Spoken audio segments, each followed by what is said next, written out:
මැහුම් මිත්‍රවී මගේ YouTube නාලිකාවට අදත් ඔයාව ගොඩාක් ආදරෙන් පිළිගන්නවා. ඉතින් අදත් මම ඔයාලට අරගෙන ඇවිත් තියෙන්නේ අපි හඳුන්වලා දීපු බ්ලවුස් බ්ලොක් සෙට් එකකින් මම මහගත්තු තවත් ලස්සන බ්ලවුස් එකක්. ඉතින් මේ බ්ලවුස් එකත් මම XL බ්ලොක් එකකින් තමයි මහගත්තේ. ඉතින් ඔයාලට මේකේ අර වෙනස පැහැදිලි කරන්න පුළුවන් නිසා එතකොට ඩිසයින් වල වෙනස. ඉතින් මේක මම කරගෙන තියෙන්නේ V කර යොදාගෙන ඒ වගේම බටර්ෆ්ලයි අත යොදාගෙන තමයි මේ බ්ලවුස් එක මම කරගෙන තියෙන්නේ. ඉතින් මේක කරගන්න විදිය සම්පූර්ණයෙන්ම ඔයාට මම අද වීඩියෝ එකේදී කියලා දෙනවා. ඉතින් වීඩියෝ එක සම්පූර්ණයෙන් බලන්න. එතකොට ඔයාට මේ ගැන හොඳ අවබෝධයක් ලැබේවි.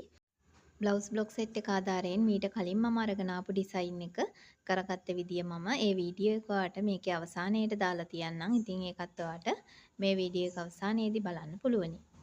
මෙන්න මේ විදිහේ ඇඟට සැහැල්ලු බ්ලවුස් එකක් තමයි මම මේ ඩිසයින් එකේදී කරගත්තේ. ඉතින් අපි බලමු කොහොමද මේක කරගන්නේ කියලා. මෙන්න මේ මම අරගෙන තියෙනවා XL size එකේ බ්ලොක් එක. ඉතින් මම කලින් බ්ලවුස් එක කරගත්තෙත් XL බ්ලොක් එකෙන් තමයි. ඉතින් ඔයාලට පුළුවන් එතකොට මේ දෙකේ වෙනස බලන්න කොහොමද තියෙන්නේ කියලා. මම මේකට අරන් තියෙන්නේ 36 පළලින් තමයි රෙදි මං ගෙදර තිබුණු රෙදි කොටසක් තමයි මම අරගත්තේ. ඉතින් 36 පළල අර ඉන්දියන් බතික් කියන රෙදි වර්ගෙන් තමයි මේ බ්ලවුස් එක මම කරගන්නේ. ඒක මම මගේ පැත්තට නැම්ම තියෙන විදිහට 36 පළල රෙදි කොටස දෙකට නමා ගත්තා. ඒ විදිහට නවාගෙන තමයි මම මේ බ්ලොක් එක තියාගෙන තියෙන්නේ. ඉතින් මේකේ අර පහලින් බෝඩර් එකක් තියෙනවා. ඉතින් මම මේ බෝඩර් එක බ්ලවුස් එකේ පහළ කොටසට එන විදිහට තමයි මේ රෙදි කොටස තියාගෙන තියෙන්නේ. ඉතින් මේක අපිට 60 පළලින් කරගන්නවා නම් මම කලින් බ්ලවුස් එක කරද්දී ඔයාලට කියලා දුන්න කරගන්න විදිය ඒ විදිහට කරගන්න පුළුවනි. 60 පළලින් 45 පළලින් ඒ ඕනම රෙදි කොටසකින් අපිට මේක කරගන්න පුළුවන්. ඉතින් මේක 36 පළලින් කරගන්න නිසා මම මේ විදිහට තියාගෙන තියෙනවා. ඊට පස්සේ අපිට තියෙන්නේ දැන් මේ බ්ලොක් එක පාවිච්චි කරලා අපේ බ්ලවුස් එක කරගන්න විදියට ඇඳගන්න තමයි. ඉතින් ඔයාට දැන් මේක මම මෙන්න මේ විදිහට ඇඳලා පෙන්වන්නම්. අපි මේකේ කර මෝස්තරේ වෙනස් කරගන්න නිසා අපි මේකේ මේ තියෙන කර අඳින්නේ නැහැ. මෙන්න මෙහෙම උරහිස පටන් ගන්න තැන ඉඳන් මෙතන බ්ලොක් එක වටේටම මේ විදිහට අපි ඇඳගෙන යනවා. ඉතින් මේ කරම අපි යොදා ගන්නවා නම් මේ විදිහට අපිට ඇඳ ගන්න පුළුවනි. කර ගැඹුරතාව චුට්ටක් වෙනස් කරලා වැඩි කරලා නමුත් මම අද වී කර යොදා ගන්න හින්දා තමයි මේ විදිහට මේ කර මෝස්තරය ඇඳගත්තේ නැත්තේ. ඉතින් මේ විදිහට අපි පහලටම මේක ඇඳගෙන යනවා මෙතන සිට. එතකොට අපේ පහලින් මේකේ වාටිය අපිට කැමති ප්‍රමාණයක් අරගන්න පුළුවන්. ඒ කියන්නේ බ්ලවුස් එකේ උස අපිට මීට වඩා වැඩි කරලා වුණත් අරගන්න පුළුවන්. ඉතින් මම මේ ප්‍රමාණයම අරගත්තා. ඉතින් මේ විදිහට අර බ්ලවුස් එකේ අංශයෙන් හැඩ කරන රේඛාවත් මම ඒ හරහා යන විදිහට මෙන්න මෙහෙම ලක්ෂයකුත් ඇඳගත්තා. ඒ විදිහට බ්ලවුස් එකේ හැඩය අපි ඇඳගත්තට පස්සේ අපිට මෙන්න මේ විදිහට අවශ්‍ය තැනකට මේකේ උස අරගන්න පුළුවන් කියන එක තමයි මම මේ කියන්නේ. මේ විදිහට අපිට කැමති උසක් අරගන්න පුළුවන්. ඒ විදිහට බ්ලවුස් එක ඇඳගත්තට පස්සේ මම ඊට කලින් කරපු බ්ලවුස් එකේදී ඔයාට මෙන්න මෙතන හැඩ කරලා තමයි ඉනගාවින් හැඩ කරලා තමයි බ්ලවුස් එක කරගත්තේ. ඉතින් අද මම මේ බ්ලවුස් එකේදී මේ විදිහට හැඩ කරන්නේ නැහැ. මේ තියෙන ප්‍රමාණයටම තමයි ගන්නෙ. ඉතින් ඒක හැඩ කරන එකේ සහ හැඩ නොකරන එකේ වෙනස මම ඔයාට එදත් කිව්වා වීඩියෝ එකේදී. අපේ අර ඇඟේ ගානට හැඩ කරලා වගේ අපි ඇඳුම මහ ගන්නවා නම් ඒ ඇතුලේ තියෙන රේඛාවෙන් අපිට කරගන්න පුළුවනි බ්ලවුස් එක. එහෙම නැතුව අපේ ඇඟට වඩා ටිකක් ලොකුවට එහෙම නැත්නම් ටිකක් බඩ වගේ තියෙන කෙනෙකුට කරගන්නවා නම් අපිට අර දැන් මම කරගත්ත විදිහට ටිකක් ලූස්වට හිටින විදිහට බ්ලවුස් එක කරගන්න තමයි ඒ පිටපැත්තේ රේඛාවෙන් අපි ඇඳගත්තේ. ඉතින් මේ විදිහට අපිට මේ හැඩය වෙනස් කරගන්න පුළුවනි. ඊට පස්සේ දැන් මම මේ කරන්නේ අපේ අර උරහිස අපි ඇඳපු රේඛාවටම තියාගෙන මෙන්න මේ විදිහට V කර ඇඳගන්න එක. වී කර තමයි අපි මේකට අද යොදාගන්නේ. ඉතින් XL size එකකින් නිර්මාණය කරගත්ත වී කර මෝස්තරය තමයි දැන් මේවට පේන්නේ. ඒ බ්ලොක් එක මම මේ විදිහට තියාගන්නවා. මේ බ්ලොක් සියල්ලමත් අපි නිර්මාණය කරලා තියෙන්නේ අපේ ප්‍රධාන බ්ලොක් එකේ ප්‍රමාණයටම තමයි. ඒ කියන්නේ කාන්තා මූලික පතරම හෝ කාන්තා බ්ලවුස් මූලික පතරම මිලදී ගත්ත අයට මේ කර මෝස්තර සහ අත් මෝස්තර පාවිච්චි කරන්න පුළුවනි. ඒ ප්‍රමාණයටම තමයි හදලා තියෙන්නේ. ඉතින් මම මේ විදිහට වී කර මෝස්තරය ඇඳගත්තා. මේකට පිටපත් කරගත්තා. දැන් අපිට මේ බ්ලවුස් එක කපා ගන්න තමයි තියෙන්නේ. ඉතින් බ්ලවුස් එක කපා ගන්න කලින් මම අර අංශයේ පැත්තෙන් පාලින් අඟලක ප්‍රමාණය ලකුණු කරලා තිබුණා. ඒක මට ඇඳ ගන්න බැරි වුණා. ඉතින් මම ඒකත් ඇඳගත්තා. ඊට පස්සේ දැන් මේ විදියට මම බ්ලවුස් එක කපාගෙන යනවා.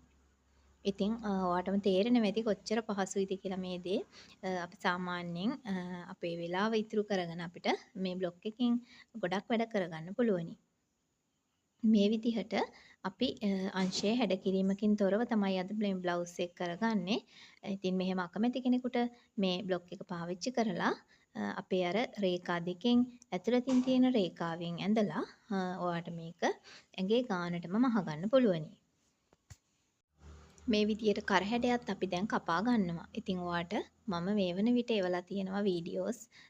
ඔයාලා කොහොමද මේ කරහැඩය මේ ප්‍රමාණය ගන්න අකමැති කෙනෙක් මේක අඩු කරගෙන කරගන්නේ. එහෙම නැත්නම් තව ටිකක් කරහැඩය කර ගැඹුර වැඩි කරගන්නේ කොහොමද? ඒ දේවල් මම ඔයාට වීඩියෝස් වෙනම එවලයි තියෙන්නේ. ඉතින් මෙන්න මේ විදිහට අපි මේක කපාගෙන අවසන් කරගන්නවා. දැන් අපි මේ කපාගත්තේ බ්ලවුස් එකේ ඉදිරිපස පළුව. එතකොට පිටිපස පළුව තමයි අපිට ඊළඟට කපා ගන්න තියෙන්නේ.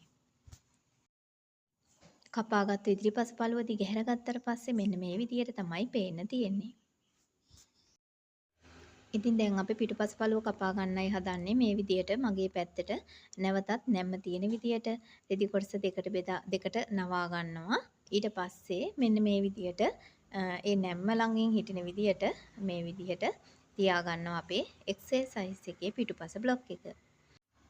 පිටුපසට කර මෝස්තරේ වෙනස් කිරීමක් කරන්නේ නැති නිසා අපිට බ්ලොක් එක මුලින්ම මේ විදිහට මැද ගන්න පුළුවනි. නමුත් අපිට පුංචි වෙනස්කමක් තියෙනවා ඉදිරියට කරගන්න. ඒක මොකක්ද කියලා මම ඔයාලට දැන් කියන්නම් තව ටිකකින්. ඉතින් මේ විදිහට පිටුපස පළුව සම්පූර්ණයෙන් මැදගත්තට පස්සේ මම ඉදිරිපස පළුව අරගෙන ඇවිල්ලා මේ විදිහට පිටුපස පළුවට උඩින් තියා ගන්නවා.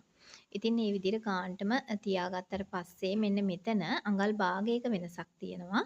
මොකද එහෙම අඟල් භාගයක වෙනසක් තියෙන්නේ අපි V කර හැඩය අඳිද්දී බ්ලොක් එක නිර්මාණය කරද්දී අපි සාමාන්‍යයෙන් මේ අරගෙන තියෙන කර උරහිස පළලට වඩා අඟල් භාගයක් අඩුවෙන් තමයි V කර මෝස්තරේ නිර්මාණය කරද්දී අරගත්තේ. ඉතින් අන්න ඒ අඟල් භාගය අපි ඉදිරිපස පළුවේ දැනට කපාගෙන තියෙන්නේ මේ විදිහට. එතකොට අපි පිටුපස පළුවටත් මේ විදිහට අඟල් භාගයක් කර පළලින් අඩු කරගන්න ඕනේ. එහෙමත් නැතිනම් උරහිස් මෝට්ටු කරන්න ගියාම ප්‍රශ්නයක් වෙනවා ඒක. ඒ නිසා අනිවාර්යයෙන්ම මේ විදිහට අපි කර මෝස්තරයන් වල කර පළල වෙනස් කරපු අවස්ථාවලදී ඒ වෙනස්කම පිටුපස පළුවටත් කරගන්න ඕනේ. ඉතින් අන්න ඒ පුංචි දේ තමයි ඔයාලා කරගන්න ඕනේ. වෙන කිසිම දෙයක් වෙනස්කමක් කරන්න අවශ්‍ය වෙන්නේ නැහැ. මේ විදිහට මම අර ඉදිරිපස පළුවේ අපි ඇඳගත්තු පිටපත් කරගත්තු වීකර මෝස්තරයට අදාළව පිටුපස කරේත් පිටුපස උරහිසෙත් මේ විදිහටම උරහිසේ පළල අඟල් භාගයක් අඩු කරගෙන උරහිස් දෙක සමාන කරගත්තා. ඊට පස්සේ අපිට මේ විදිහටම පිටුපස පළුව කපාගෙන යන්න පුළුවනි. වෙන කිසිම වෙනස්කමක් සිද්ධ වෙන්නේ නැහැ පිටුපස පළුවේ අර ඉදිරිපසට අදාළව උරහිස ප්‍රමාණය වෙනස් කර ගැනීම විතරයි අපි කරගන්න ඕනේ. ඊට පස්සේ මම දැන් මේ අත් මෝස්තරේ කරගන්න තමයි හදන්නේ. ඉතින් මේ අත බටර්ෆ්ලයි අත තමයි මේ අපි මේකට යොදාගන්නේ. ඉතින් මේ ප්‍රධාන බ්ලවුස් බ්ලොක් සෙට් එකට අමතරව තව ඔයාලට වෙනම මිලදී ගන්න තියෙන දෙයක් තමයි මේ අමතර කර මෝස්තර සහ අත් මෝස්තර කට්ටලේ. ඒ ගැනත් මම විස්තර කියන්නම්. මේ විදිහට මම රෙදි කොටසක් හතරට නවාගෙන තියාගත්තා. මොකද අත් කොටස් දෙකම එකවර අපිට කපා ගන්න පුළුවන් නිසා. ඉතින් මේ විදිහට මම බටර්ෆ්ලයි අත XL size එකෙන් අරගෙන මෙන්න මෙහෙම නැම්මකට තියාගෙන තමයි මේ තියෙන්නේ. සම්පූර්ණ නැම්මකටම තමයි මේක තියාගන්න ඕනේ. මොකද අපි මේ අත කපා ගන්න විදිහ අනුව අපිට එහෙම තමයි කරගන්න ඕනේ. ඉතින් මෙන්න මෙහෙම තියාගත්තට පස්සේ අපි දැන් මේ තියෙන ප්‍රමාණයට මේක මම අද ඇඳ ගන්නවා. ඉතින් ඔයාට අවශ්‍ය කෙනෙකුට මීට වඩා අත දිග වැඩිපුර අවශ්‍ය නම් ඒක කරගන්නේ කොහොමද කියලාත් මම ඔයාලට වෙනම වීඩියෝ එකක් අරගෙන ඇවිත් තමයි තියෙන්නේ. ඉතින් මෙන්න මෙහෙම අපි දැන් මේක වටේට ඇඳ ගන්නවා. ඉතින් ඔයාලට මුලින්ම මම කියපු විදිහට ඔයාලට වෙනම අරගන්න තියෙන අත්මෝස්තර සහ කරමෝස්තර පැකේජ් එකේ තියෙන්නේ බටර්ෆ්ලයි අත, පෆ් අත. ඒ දේවල් සයිස් 7ෙන්ම තියෙනවා. ඊට අමතරව කරමෝස්තර විදිහට ස්වීට් හાર્ට් කර, බෝට් නෙක් එක, එතකොට V කර අන්න ඒ තුනමත් සයිස් 7ෙන්ම තියෙනවා. තියෙන කෑලි 35ක පැකේජ් එකක් තමයි තියෙන්නේ. සම්පූර්ණ කට්ටලයක්. ඉතින් අන්න ඒකත් ඔයාට මේත් සමගම ලබා ගන්න පුළුවනි. මේ විදිහට මම දැන් මෙන්න මේ බ්ලොක් එක තමයි ඔයාට පේන්නේ. මම මෙතන එක පැත්තක ෆෝල්ඩ් කියලා සඳහන් කරලා තියෙනවා. අනිත් පැත්තේ කට් කියලා සඳහන් කරලා තියෙනවා. ඉතින් ඒ විදිහට සඳහන් කරලා තියෙන්නේ ඇයි කියලා මම ඔයාලට දැන් තව චුට්ටකින් කියලා දෙන්නම්. මෙන්න මේ විදිහට අපි මේ බ්ලොක් එක තියාගෙන අත් කොටස් දෙකම දැන් එකවර කපා ගන්න තමයි හදන්නේ. මෙන්න මේ විදිහට අපි කපා ගන්නවා. ඉතින් මේක හරිම ලස්සන අත්මෝස්තරයක්. ගවුම් වලට බ්ලවුස් වලට හරිම ලස්සනයි මේ අත්මෝස්තරය යොදාගත්තට පස්සේ. ඉතින් ඔයාට මේ අත්මෝස්තරයේදී මේ අත දිග ප්‍රමාණය තව ටිකක් වැඩි කර ගන්නවා නම් ඔයාට වැඩි කරගන්න පුළුවන් අවශ්‍ය කෙනෙකුට. එහෙම නැත්නම් මේ ප්‍රමාණයත් ගොඩක් ලස්සනට තියෙනවා මැවුවට පස්සේ. මෙන්න මේ විදිහට ඔයාට අත දිග ඕනනම් වැඩි කරගන්න පුළුවනි. ඉතින් ඊට පස්සේ මේ දැන් අඳින්නේ අපි මේ කපා ගන්නේ අත් කට ප්‍රමාණය මේ විදිහට. ඒකත් මම කපා ගන්නවා වටේටම. ඉතින් ඔයා මේ දේවල් කපද්දී මේ තියෙන ප්‍රමාණයටම කපා ගන්න, මීට වඩා වැඩි කරගන්නේ නැතිව. එතකොට එහෙම නැත්නම් අත් කටවල් ලොකු වෙනවා. ඒ හින්දා මේ ප්‍රමාණයටම කපා ගන්න. ඉතින් දැන් මේ කපාගත්තු අත් දිගහැර ගත්තට පස්සේ ඔයාට මෙන්න මේ විදිහට තමයි පේන්න තියෙන්නේ. මේ තියෙන්නේ වෘත්තයක් විදිහට හරිම ලස්සන අතක් තමයි මේක. ඉතින් අපි මෙතනින් කට් එකක් දා ගන්නවා. ඉතින් ඔයාලට මේක කට් එකක් නොදා වුණත් මහන්න පුළුවන්. ඒක කරන ක්‍රමෙත් මම ඔයාලට කියලා දෙන්නම්. කොහොමද කට් එකක් නොදා මේ විදිහටම උනත් පාවිච්චි කරන්න කියලා. ඊට පස්සේ මෙන්න මෙහෙම අපි කට් මාක් එකක් දාන්නේ නැතිව මාක් එකක් දාගත්තා මම. මොකද කට් මාක් එකක් දැම්මහම එතන ටිකක් ඩැමේජ් වෙලා ඉරෙන්න බලනවා. ඒ නිසා මම එතනින් මාක් එකක් දාගත්තා.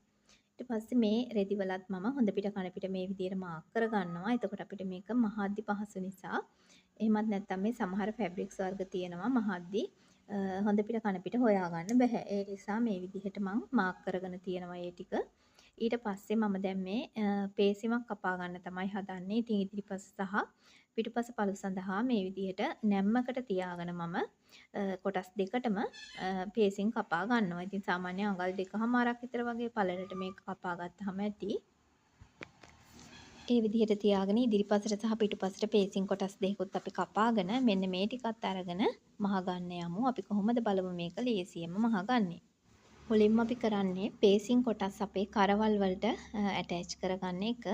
ඉතින් මේ විදිහට මම ඉදිරිපස් සඳහා කපාගත්තු පේසිම අරගෙන මෙන්න මෙහෙම කර පැත්තෙන් නෙවෙයි අනිත් පැත්තෙන් ඇතුළට චූටි ප්‍රමාණයක් ඇතුළට නවාගෙන මහ ගන්නවා එක වතාවක්. ඉතින් ඕලොක් මැෂින් එකකිනුත් මේ දේ කරගන්න පුළුවන්. ඕලොක් මැෂින් එකක් තියෙන කෙනෙකුට ඕලොක් ස්ටිච් එකක් උනත් මේකට දාගන්න පුළුවනි. ඊට පස්සේ මෙන්න මේ විදිහට අපි හොඳ පිට උඩට හිටින විදිහට තියා ගන්නවා ඇඳුමේ ඉදිරිපස පළුවේ. ඊට පස්සේ හොඳ පිට මත හොඳ පිට මෙන්න මෙහෙම තියා ගන්නවා අපි පේසිම තියා ගන්නවා. ඉතින් ආධුනික කෙනෙක් මහනවා නම් අනිවාර්යයෙන්ම වටේට පින්ස් දාගෙන මහන්න පටන් ගන්න කර වටේට. එතකොට හරි පහසුයි. මම මේ විදිහට මහන්න ගත්තා. මේ විදිහට අපිට මේක අල්ලගෙන මහගෙන යන්න පුළුවනි. ඒ විදිහට කර ගානටම අපි මහ ගත්තා. ඊට පස්සේ මේ විදිහට ළඟ කට් මාක්ස් දාගත්තා මම. ඊට පස්සේ අපේ මේ මෝට්ටු කොටස අපේ අල්ලාගත්ත පේසින් කොටසට තියාගෙන මෙන්න මේ විදිහට අපිට මහගෙන යන්න පුළුවනි. එතකොට හරි පහසුයි අනිත් පැත්තට හරව ගන්න. මෙන්න මෙහෙම අපිට මේක කන පිට පැත්තට පේසින් කොටස නමා ගන්න පුළුවන්. ඉතින් ඊට පස්සේ අපිට ඕනනම් මේක අයන් කරගන්න පුළුවනි. මේ අවස්ථාවේදී මෙන්න මෙහෙම අවුට්ලයින් එකක් දාගන්නත් පුළුවන්. ඉතින් මම අවුට්ලයින් එකක් දාගන්නවා කෙළවරින්ම මේ විදිහට. එතකොට හරි ලස්සනයි. ඒ වගේම කරට හොඳ ශක්තිමත් බවකුත් ලැබෙනවා. මේ විදිහට ඒ කොටස මහලා අවසන් කරගත්තා මම. ඊට පස්සේ දැන් අපිට කරන්න තියෙන්නේ මේ දේම පිටුපස කරටත් කරගන්න එක. ඉතින් පිටුපස පළුවෙත් මම අර පේසිම අරගෙන මේ විදිහට ඒකෙත් වටේ මහගෙන යනවා වාටිය. ඊට පස්සේ පිටුපස කරට මේක අපි දැන් අල්ලගන්න තමයි හදන්නේ. ඉදිරිපස විදිහටම තමයි මේකත් අපි මෙහෙම මහගෙන යනවා. ඊට පස්සේ පේසිම පැත්තට අපේ මේ විදිහට කට් මාක් දාගෙන අපේ පේසින් එක පැත්තට අපේ මෝට්ටු කොටස තියාගෙන මේ විදිහටම ආයෙත් මැහුම් පාරක් ගහගෙන යනවා. එතකොට අපිට හරිම පහසුවෙන් මේක අනිත් පැත්තට හරව ගන්න පුළුවනි. ඉතින් ඊට පස්සේ අනිත් පැත්තට හරවගෙන මම නැවත වතාවක් අවුට්ලයින් එකක් ගහනවා මේ පැත්තෙන්. ඉතින් එතකොට මම මෙතන මැහුම් පාරවල් දෙකක් වගේ මහගත්තා. එතකොට ලස්සනයි. පිටුපස කර නිසා ප්‍රශ්නිකුත් නැහැ. ඒ නිසා ඒ විදිහට අපිට මේක මහගන්න පුළුවන්. ඒ විදිහට කර මහලා අවසන් වුණාට පස්සේ අපිට මෙන්න මේ වගේ ඉදිරිපස් සහ පිටුපස පළුව එක මත එක තියාගෙන හොඳ පිට මත හොඳ පිට තියාගෙන අපිට පුළුවන් මේකේ උරහිස් මෝට්ටුව කරගන්න. මේ විදිහට අඟල් භාගයට මම උරහිස් මෝට්ටුවත් කරගෙන යනවා. කොටස් දෙකේ මේ විදිහට අපි මහ ගන්නවා. ඒ විදිහට මහ ගත්තට පස්සේ අපිට දැන් මහලා අවසන් වුණ කොටස මෙන්න මේ විදිහට තමයි පේන්න තියෙන්නේ. ඉතින් දැන් මේකට අපිට අත තමයි අල්ලගන්න තියෙන්නේ. ඉතින් ඔයා මේ වෙන විටත් දන්නවා සාමාන්‍ය අතක් අල්ලනවා නම් අපි කොහොමද කරන්නේ කියලා. ඉතින් මේ අතත් මහන්න දන්න අය ගොඩක් ඇති. නමුත් නොදන්න කොටසකුත් ඉන්නවා. ඉතින් මෙන්න මේ විදිහට තමයි මේ අත ගොඩක් ලේසියෙන් අපි මහගන්නේ. මෙන්න මෙහෙම එක අත කොටසක් අරගෙන ඒකේ වාටිය මම හීනියට නවලා මහගෙන යනවා වටේටම. ඉතින් ඔයා දන්නවා සාමාන්‍යයෙන් මේ වගේ වක්‍රාකාර වාටියක් මහද්දී අපිට ටිකක් රැලි වෙන ගතියක් එනවා. ඒක වළක්ව ගන්න අපි මේක එක වතාවක් මුලින් නවලා මහගෙන තව වතාවක් මහගෙන යන්න ඕනේ. එකපාරම අපිට අනිත් වාටි වගේ දෙපාරම එකපාර නමලා මහන්න බෑ මේ වගේ. ඉතින් ඒ නිසා මෙහෙම ඉවසීමෙන් මේක අපිට මහගෙන යන්න වෙනවා. මේ විදිහට එකක් මම මහගත්තා. ඉතින් අනිත් අතත් මම මේ විදිහට වාටිය මහගෙන යනවා. ඉතින් මේ වගේ අතක් අපි මහද්දී හරි ලස්සනයි. අත වටේට රේන්දයක් වගේ අල්ලගත්තොත් හරි ලස්සනයි. ඊට පස්සේ මෙන්න මෙහෙම මම කරන්නේ අපි අර සාමාන්‍ය අතක් තියාගන්න විදිහටම උරහිස් මෝට්ටුවේ හරි මැද මත අතේ හරි මැද මාක් කරගෙන අපිට මේ විදිහට මුලින්ම පින්ස් දාගෙන යන්න පුළුවන්. ඉතින් ඔයාලා අනිවාර්යයෙන්ම මේ වගේ අතක් මහද්දී මැද සිට දෙපැත්තට පින්ස් දාගෙනම මහගන්න. එකපාරම මහන්න යන්න එපා. මොකද මේක දැන් අතේ එක පැත්තක් වැඩි වුණොත් නැත්තම් සම්පූර්ණ එක අතටම බලපානවා. එතකොට ලස්සනට එන්නේ නැහැ. ඒ නිසා මෙන්න මේ විදිහට අපිට මේක පින්ස් දාගන්න පුළුවන්. ඉතින් ඒ විදිහට පින්ස් දාගත්තාම ඔයාට පෙනෙයි මෙන්න මේ විදිහට පුංචි ප්‍රමාණයක් අතේ වැඩිපුර තියෙනවා. ඉතින් ඒක ප්‍රශ්නයක් නැහැ. ඒක අපිට කපලා ඉවත් කරන්න පුළුවනි. ඒක මම තියලා තියෙන්නේ අවශ්‍ය කෙනෙකුට ඔයාලට ඕන නම් අත මුදුනට රැලි දාගන්න පුළුවන්. ඉතින් ඒ වගේ රැලි දාන අවස්ථාවකදී ඔයාලට මේක සම්පූර්ණයෙන්ම පාවිච්චි කරලා අතේ උරහිස මුදුනට රැලි ටිකක් දාගෙන උනත් කරගන්න පුළුවනි. එහෙම නැත්නම් මෙන්න මේ මම කරපු විදිහට කරලා ඔයාලට මේක වැඩි කොටස කපලා ඉවත් කරගන්න පුළුවන්. ඉතින් මෙන්න මෙහෙම අපි දැන් පින්ස් එකකින් එක ගලව ගනිමින් අපේ අත සම්පූර්ණයෙන්ම මේකට අල්ලලා මහගෙන යනවා. හරි පහසුයි මේ අත මහන්න. ඉතින් කීප දෙනෙක්ම දැන්ට බ්ලොග් සෙට් ගත්ත කීප දෙනෙක්ට මහලා තිබුණා. කොහොමද මේ අත කරගන්නේ කියලා. ඉතින් ඔන්න ඒ අයට විසඳුමක් ලැබෙයි කියලා මම හිතනවා. මේ විදිහට අපි මේක මහ ගන්නවා. ඊට පස්සේ අනික් අතටත් මම මේ විදිහටම අල්පෙන්ටි ගහගෙන තියනවා. ඒ විදිහටම තියාගෙන. ඉතින් මම ඒ අතත් ඒ විදිහටම පින්ස් එකකින් එක ගලව ගනිමින් මහගෙන යනවා. තමන්ගේම මෙෂර්මන්ට් වලට අනුව මේ විදිහේ අතක් යෙදූ ගවුමක් කරගන්න විදිහ මම මීට මාස කිහිපයකට කලින් channel එකේ ඔයාට කියලා දීලා තියෙනවා. ඉතින් ඔයාට පුළුවන් channel එකට ගිහින් ඒකත් බලන්න. මේ විදිහේ අත දාලා ලස්සන ගවුමක් මහගන්න විදිය. ඉතින් එහෙමනම් මේ විදිහට අපි මේක මහලා අවසන් කරගෙන මෙන්න මෙහෙම තමයි දැන් අපිට මහලා අවසන් වුණාට පස්සේ පේන්න තියෙන්නේ. මෙන්න මේ විදිහේ ලස්සනට අත මහ ගන්න පුළුවනි.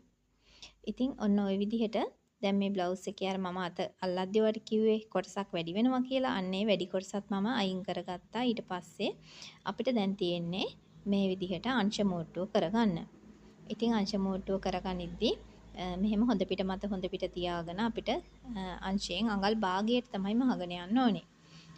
ඒ විදිහට මහගෙන යනවා. ඉතින් අර මම මේ බ්ලවුස් එක කරද්දී අදිද්දී වලට කිව්වනේ මේක අපි සැහැල්ලුවට තියෙන විදිහට මහනවා කියලා. ඉතින් එහෙම අකමැති කෙනෙකුට මැද්දට මේ විදිහට මහගෙන යද්දී ඉන චුට්ටක් තව ටිකක් හැඩ කරලා වුණත් මැහුම් පාර ගහ ගන්න පුළුවනි. එහෙම අවශ්‍ය කෙනෙකුට. අංශයේ දෙපැත්ත මේ විදිහට මහගෙන ඊට පස්සේ අපිට තියෙන්නේ පහළ වාටිය හීනියට නවලා දෙපාරක් නවලා මහගන්න. ඉතින් මම හිතනවා ඔයාට මේ සම්බන්ධව හොඳ අවබෝධයක් ලැබෙන්නේ නැති කියලා.